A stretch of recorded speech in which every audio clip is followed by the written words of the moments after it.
नमस्कार, द ओली को देखने वालों का स्वागत है। हाल ही में भारत में लागू किए गए नए कानूनों ने स्वतंत्र अभिव्यक्ति की आज़ादी पर गंभीर सवाल खड़े कर दिए हैं, विशेष रूप से उन डिजिटल कंटेंट क्रिएटर्स के लिए जो सरकार की आलोचना करते हैं।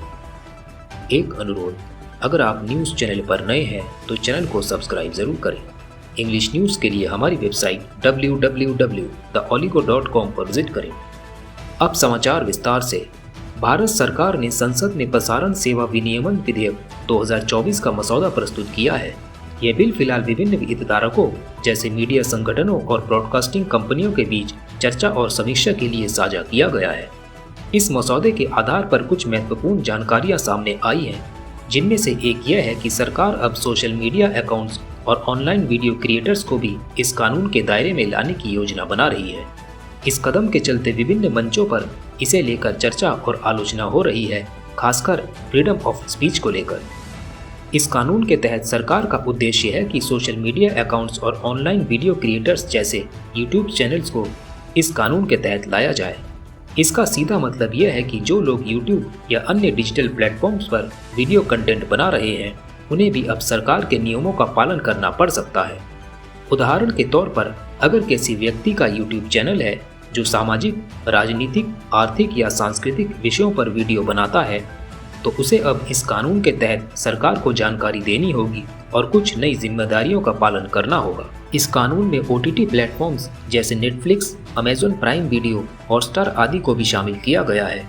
इसका मतलब यह है कि इन प्लेटफॉर्म्स पर दिखाए जाने वाले कंटेंट पर भी अब सरकार की नज़र होगी। इसके अलावा डिजिटल न्यूज़ ब्रॉडकास्टर्स जैसे ऑनलाइन समाचार पोर्टल्स, सोशल मीडिया पर न्यूज़ पेज और अन्य डिजिटल माध्यमों से समाचार प्रसारित करने वाले सभी लोग भी इस कानून के तहत आएंगे।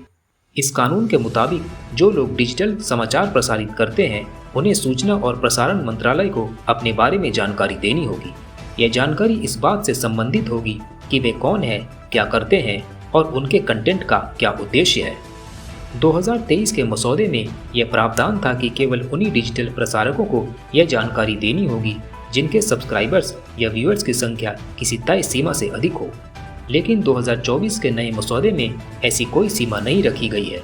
इसका मतलब है कि चाहे कोई भी डिजिटल प्रसारक हो, उसे यह जानकारी देना आवश्यक होगा। इस कानून के तहत डिजिटल समाचार प्रसारकों को एक या अधिक कंटेंट मूल्यांकन समितियां बनानी होंगी। ये समितियां यह सुनिश्चित करेंगी कि उनके द्वारा प्रसारित किए जाने वाले कंटेंट में सभी समुदायों का उचित प्रस्तुतिकरण हो। उदाहरण के लिए इन समितियों में महिलाओं, बाल कल्याण संगठनों, अनुसूचित जाति, अनुसूचित जनजाति और अल्पसंख्यक समुदायों का प्रतिनिधित्व सुनिश्चित करना होगा। इन समितियों का गठन और उनके संचालन का खर्च भी इन डिजिटल प्रसारकों को ही करना होगा। यदि कोई डिजिटल प्रसारक इस नियम का पालन नहीं करता है तो उसके खिलाफ जुर्माना लगाया जा सकता है। यदि कोई डिजिटल समाचार प्रसारक पहली बार इस कानून के नियमों का उल्लंघन करता है तो उस पर 50 लाख का जुर्माना लगाया जा सकता है। यदि वही प्रसारक दूसरी बार उल्लंघन करते पाया जाता है तो जुर्माना बढ़कर 2.5 करोड़ तक का हो सकता है। सरकार का मानना है कि सोशल मीडिया और यूट्यूब जैसे प्लेटफॉर्म्स पर कंटेंट के माध्यम से देश के लोकतंत्र को प्रभावित करने की कोशिशें की जा रही हैं।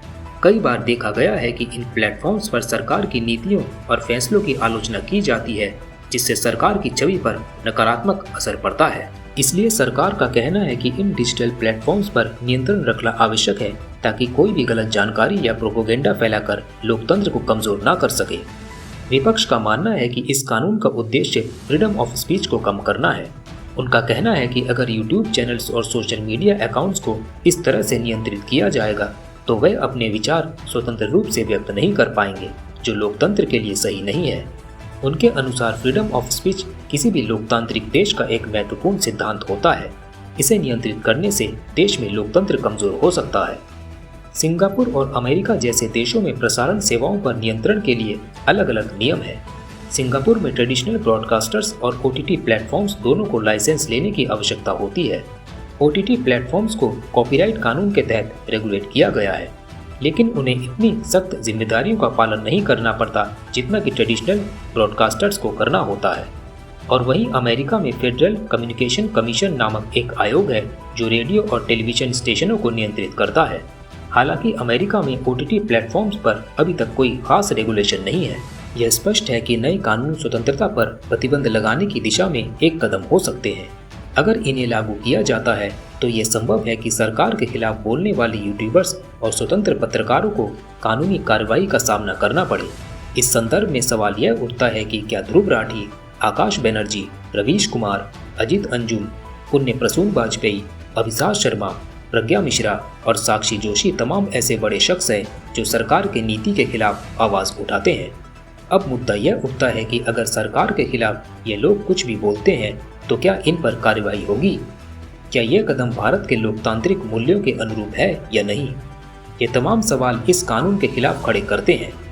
इन कानूनों के लागू होने के बाद यूट्यूबर्स और स्वतंत्र पत्रकारों के लिए यह और भी ज़रूरी हो जाता है कि वे अपनी आवाज़ को उठाने के लिए वैकल्पिक मंचों की तलाश करें और कानूनी कार्रवाई से बचने के लिए आवश्यक सावधानियां बरतें। आज के लिए इतना ही। न्यूज़ अपडेट के लिए बेल आइकन को दबा दें और चैनल को सब्सक्राइब, लाइक, शेयर ज़रूर करें। आपका कीमती समय देने के लिए धन्यवाद।